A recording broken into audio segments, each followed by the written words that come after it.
गणपति गणेश जी महाराज की जय। थोड़ा सा ना ये हाथ में लेके बैठो। अच्छा, सिक्का भी ये भी। फिर जब इसमें चढ़ाएंगे ना फिर इसको ना ठक ठक करके करते हैं 3 बार ना ठक ठक। बोल गणपति गणेश जी महाराज की जय। एक बार माता पार्वती नहाने के लिए उसका मन किया मैं नहाऊं, तो नहाने के लिए जैसे जाने लगी तो उसकी सहेलियाँ जो थी वो कहने लगी कि भोले बाबा के तो इतने सारे गण हैं और तुम्हारे पास तो कोई भी नहीं है, जैसे तुम नहाने जाओ तो कोई भी आ जाता है। तो उसके मन में इच्छा हुई, उसने अपनी मैल का एक पुतला बनाया। मैल का पुतला बनाया और उसमें अपनी शक्ति से प्राण डाल दिए और वो बच्चा एक सुंदर बच्चा बन गया। और उसको कहा कि तुम मेरे पुत्र हो, तुम मेरी आज्ञा का पालन करोगे। तो बेटे ने कहा ठीक है माँ, आप जैसे भी कहोगे मैं वैसा करूँगा। तो बेटे को ना एक डंडा दे देती है कि तुम द्वार पे बैठो, मैं नहाने जा रही हूँ और कोई भी आए ना किसी को भी अंदर आने की इजाज़त नहीं है, किसी को भी अंदर मत आने देना। तो बेटा कहता है ठीक है। वो माता का पूरा आज्ञाकारी बच्चा होता है, वो बाहर द्वार पे बैठ जाता है और माता पार्वती नहाने चली जाती है। जैसे नहाने जाती है इतने में थोड़ी देर में भोले बाबा के गण आते हैं, तो वो मना कर देता है गणेश जी के मैं नहीं जाने दूंगा। काफ़ी देर तक वो करते हैं, नहीं जाने देता, वो हार जाते हैं गणेश जी से। फिर भोले बाबा आते हैं, वो कहता है पिताजी आप नहीं जा सकते। उसने कहा पिताजी कैसा, मेरा तो कोई पुत्र नहीं है, मैं कैसे तुम्हारा पिता हूँ। कहते नहीं, मैं माता पार्वती का बेटा हूँ इसलिए तुम मेरे पिता हो, मैं तुम्हें नहीं जाने दूंगा अंदर, मेरी माता की आज्ञा है, मेरी माता की आज्ञा के बगैर तुम नहीं जा सकते। भोले बाबा को बहुत प्यार से समझाते, नहीं मानते, लेकिन भोले बाबा को गुस्सा आ जाता है। तो वो अपना त्रिशूल निकालते हैं और उसका सिर जो है धड़ से अलग कर देते हैं और जो सिर जो होता है उसका जाके चंद्रलोक में पहुंच जाता है। तो जैसे ही फिर अंदर जाते हैं तो माता पार्वती देख के हैरान हो जाती है। वो कहते ये क्या, तुम अंदर कैसे आ गए, बाहर तो मैंने अपने बालक को बिठाया था। उसने कहा वो तुम्हारा बालक कैसे। कहते हैं मैंने ऐसे ऐसे जब नहाने गई थी, तुम्हारे पास तो बहुत गण होते और मेरे पास कोई नहीं होता, तो इसलिए मैंने अपनी मैल से अपनी शक्ति से बनाया और उसको मैंने आज्ञा दी थी कि किसी को भी अंदर नहीं आने देना। तो तुम कैसे आ गए। उसने कहा मैंने तो उस बालक को मार दिया। माता पार्वती बहुत क्रोधित हो गई। उन्होंने कहा जब तक मेरा बेटा जीवित नहीं होगा तब तक मैं अन्न जल कुछ भी ग्रहण नहीं करूँगी। और इतनी गुस्से में हुई कि सारी धरती कंपायमान हो गई, सारे देवी देवता इकट्ठे हो गए कि ये क्या हो गया। माता गर्जना करने लग गई। अब सब प्रार्थना करने लगे भोले बाबा से, भोले बाबा आप सब कुछ कर सकते हो, आप अब इस बच्चे को भी जीवन दान दो।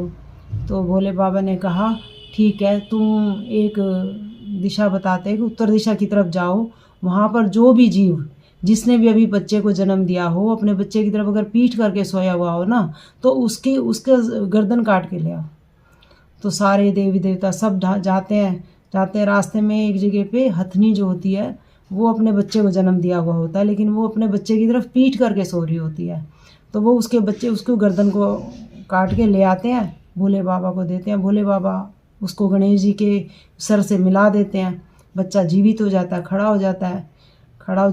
माता पार्वती को सारे कहते हैं कि तुम्हारा बेटा जीवित हो गया। वो बाहर आते देखती है बच्चा जीवित हो गया, लेकिन उसको खुशी नहीं होती है। वो कहती है कैसे, ये बालक तुमने जीवन दान दिया है, ये धड़ तो इंसान का है लेकिन सर हाथी का है, सब हंसेंगे मेरे बेटे ऊपर, सब मेरे बच्चे पे मजाक उड़ाएंगे। तो भोले बाबा कहते हैं कोई भी तुम्हारे बच्चे की मजाक नहीं उड़ाएगा, क्योंकि सारे देवी देवता भी माता के क्रोध से डरे हुए थे।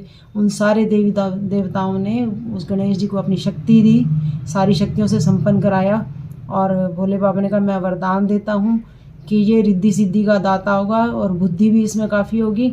और जो कोई भी मतलब इसकी पूजा किए बगैर किसी भी देवता की अब मेरी पूजा करें वो सभी कार्य नहीं होगी। सबसे पहले कोई भी कार्य करो, सबसे पहले गणेश जी की पूजा करो, विघ्न हरता वही है।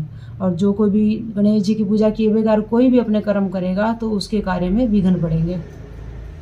तो माता का क्रोध शांत हो गया, सभी देवी देवताओं ने आशीर्वाद दिया और शक्ति दी गणेश जी को। तब से ये गणेश जी का व्रत रखने लगे। माता भी खुश हो गई। ऐसे जो कोई भी मतलब अपने गणेश जी का व्रत रखेंगे तो वो माँ बेटा आपस में उनकी संतान भी सुखी रहेगी और माँ बेटे का आपस में प्यार बना रहेगा। बोल गणपति गणेश जी महाराज की जय। फिर एक बार भोले बाबा ने सब कहने लगे कि भोले बाबा ने वरदान तो दे दिया गणेश जी को, देखते हैं कि भी वरदान कहाँ तक सिद्ध होता है। एक राजा की बारात जा रही थी। अब बारात जा रही थी, उन्होंने गणेश जी की पूजा नहीं करी थी और ऐसे ही बारात लेके जा रहे थे।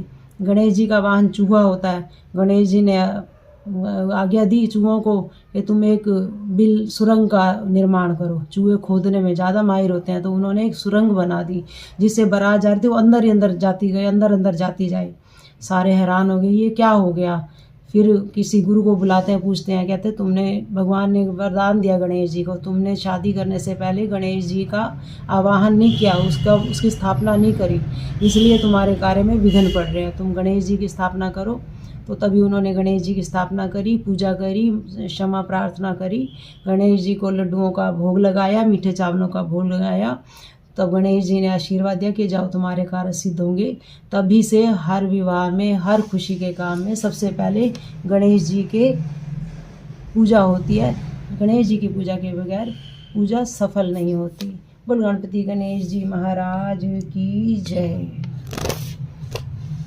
चार पहर दा दीवड़ा, चार पहर दी रात, चार पहर दा दीवड़ा, चार पहर दी रात, पल पल दे विघ्न काटे, गणेश चौथ की रात। जय गणपति गणेश। जैसे उनके विघ्न काटे ऐसे सबके विघ्न काटना। हमसे भूल चुको उसे माफ़ करना। गणपति गणेश जी महाराज की जय।